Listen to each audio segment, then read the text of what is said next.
कोशिश कीजिएगा इस वीडियो को आप ज़्यादा से ज़्यादा शेयर करें। शायद ये मैसेज, ये पैगाम आपकी वजह से किसी और के पास पहुँचे और वो अपनी इस्लाह कर दे तो उसका अजर आपको मिलेगा। लेकिन एक मुल्क का बादशाह था, बड़ा सख्त दिल आदमी था और डंडे के बल पे हुकूमत करता था। और इसका एक वजीर था जो उसका खास बंदा था। वो बादशाह के सख्त गिरी की वजह से फ़ायदा उठाता था और बड़ा माल कमाया, बड़ी जायदादें बनाई। एक दिन दोनों अकेले निकले शिकार पर और बादशाह ने हिरन को देखा और अभी निशाना लगा के तीर छोड़ने वाला था।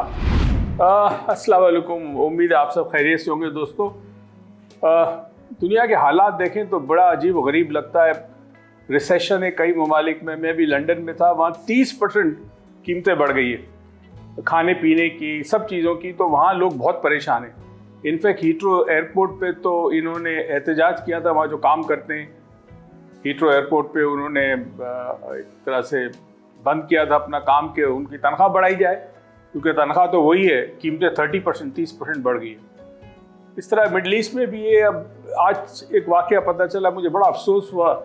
हमारे पड़ोसी मुल्क इंडिया में 3 ट्रेनें आपस में टकराई हैं और बहुत सारी अमवात हुई है।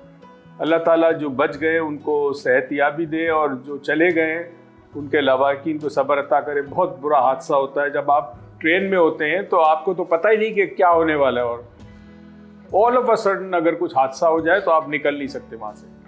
अल्लाह ताला सबको बचाए और सबकी हिफाजत करे। आगे दोस्तों, एक कहानी मेरे जहन में आज आई है, मैंने आपके साथ शेयर करूं।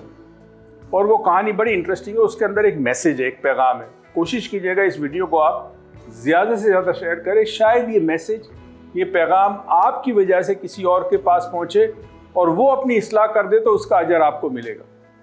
हुआ ये कि एक दिन एक मुल्क का बादशाह था, बड़ा ख़तरनाक, बड़ा जालिम, बड़ा सख्त दिल आदमी था और डंडे के बल पे हुकूमत करता था। और इसका एक वजीर था जो उसका ख़ास बंदा था। और वो उस वजीर की चालाकी ये थी कि वो बादशाह के सख्त गिरी की वजह से फ़ायदा उठाता था और बड़ा माल कमाया, बड़ी जायदादें बनाई। एक दिन दोनों अकेले निकले शिकार पर और बादशाह ने हिरन को देखा। बादशाह ने कहा, मैं हिरन का शिकार करूंगा। उसने अपनी कमान में तीर लगाया और अभी निशाना लगा के तीर छोड़ने वाला था कि एक लोमड़ी ने ये देखा कि बादशाह इस तीर से हिरन को मार देगा।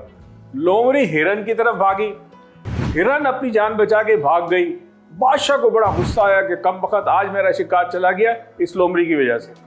इतने में एक कुत्ता था, उस कुत्ते ने लोमड़ी को देखा, कुत्ता लोमड़ी के पीछे भागा। लोमड़ी अपनी जान बचाने के लिए अपने बिल में घुसी, मगर वो उसकी एक टांग रह गई बाहर।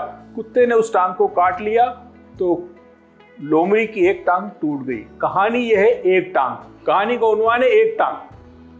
अब कुत्ता जो है वो लोमड़ी को काट कर वो जा रहा था। बादशाह और वजीर ने ये मंजर देखा। आगे जाके देखा कुत्ता भौंक रहा है। तो कुत्ते के सामने एक बूढ़ा आदमी था, उसके हाथ में लकड़ी थी और कुत्ता भौंक रहा था। उस आदमी को गुस्सा आया, उसने लकड़ी मारी, कुत्ते की टांग पे लगी, कुत्ते की एक टांग टूट गई। बादशाह हैरान कि आज सुबह से मैं क्या वाकयात देख रहा हूं कि लोमड़ी की टांग को तोड़ा कुत्ते ने और कुत्ते की टांग को तोड़ा इस बूढ़े आदमी ने। अब हुआ यह है कि वो बूढ़ा आदमी जा रहा था तो एक गधा आया, उसने 2 लत्ती मारी और बूढ़े आदमी की एक टांग तोड़ दी और लोग सारे जमा हो गए। बेचारे बूढ़े आदमी को उठाया, उसको कहा भाई किसी जगह ले जाए, किसी मालिक के पास, इसकी एक टांग टूट गई है। बादशाह ये मंजर देखता रहा और आगे गया तो देखा कि भाई लोग जमा हो गए। एक कुएं के अंदर एक गधा गिर गया। बादशाह ने कहा कौन सा गधा गिर गया? बहरहाल इतने में लोगों ने रस्सियों की मदद से उस गधे को, खच्चर को बाहर निकाला तो देखा उसकी एक टांग टूट गई है। अब ये देख के बादशाह ने कहा कि ये अल्लाह ताला का निज़ाम है कि जो किसी को तकलीफ देता है वो तकलीफ उसको पहुंचती। बादशाह ने अपने वज़ीर से कहा कि आज मुझे एहसास हुआ कि मैं बहुत जालिम हूँ। मैंने अपने मुल्क में अपने इक़्तिदार और ताकत के लिए ना जाने कितने बेगुनाहों को जिंदान खाने में डाला है। तो आज से मैं इस्तग़फ़ार और तौबा करता हूँ। जैसे ही हम महल पहुँचेंगे ऐलान आम कर दो तमाम कैदियों को रिहाई मेरी तरफ से, और जिस के साथ मैंने ज्यादती की है, जुल्म किया है, कैद में डाला है मैंने, उन सब को मेरे सामने लाओ। मैं उनसे माफ़ी मांगूंगा और जो भी हर्जाना वो मांगेंगे, जुर्माना मांगेंगे, मैं दूंगा। अब वजीर ने कहा कि अगर बादशाह बदल गया तो मेरे तो खाना पीना चला गया, मैं जो अय्याशी कर रहा हूँ वो गई, क्योंकि बादशाह अब अल्लाह वाला बन रहा है, अल्लाह का खौफ आ गया उसके दिल के अंदर। उसने कहा इससे पहले कि हम पहुंचे महल में और बादशाह ऐलान करे, मैं बादशाह को कत्ल कर दूं। और वहां पे जो हमारे सिपाही हैं, उसका जो चीफ हेड है वो मेरा दोस्त है, उसके जरिए मैं कब्जा कर दूंगा मुमलिकत पे, खुद बादशाह बन जाऊंगा, क्योंकि फौज भी उसके अंडर में है, मैं जो चाहूं कर सकता हूं। ये सोचकर उसने अपने घोड़े को जरा आहिस्ता किया, बादशाह का घोड़ा आगे चल रहा है, ये पीछे। इसने खंजर निकाला और बादशाह को मारने के लिए जो रकाब होती है जिसपे पैर था उसको जोर दिया बादशाह को मारने के लिए, वो स्लिप हो गया, नीचे गिरा, उसकी टांग टूट गई। दोस्तों, इसको कहते हैं मकाफात अमल।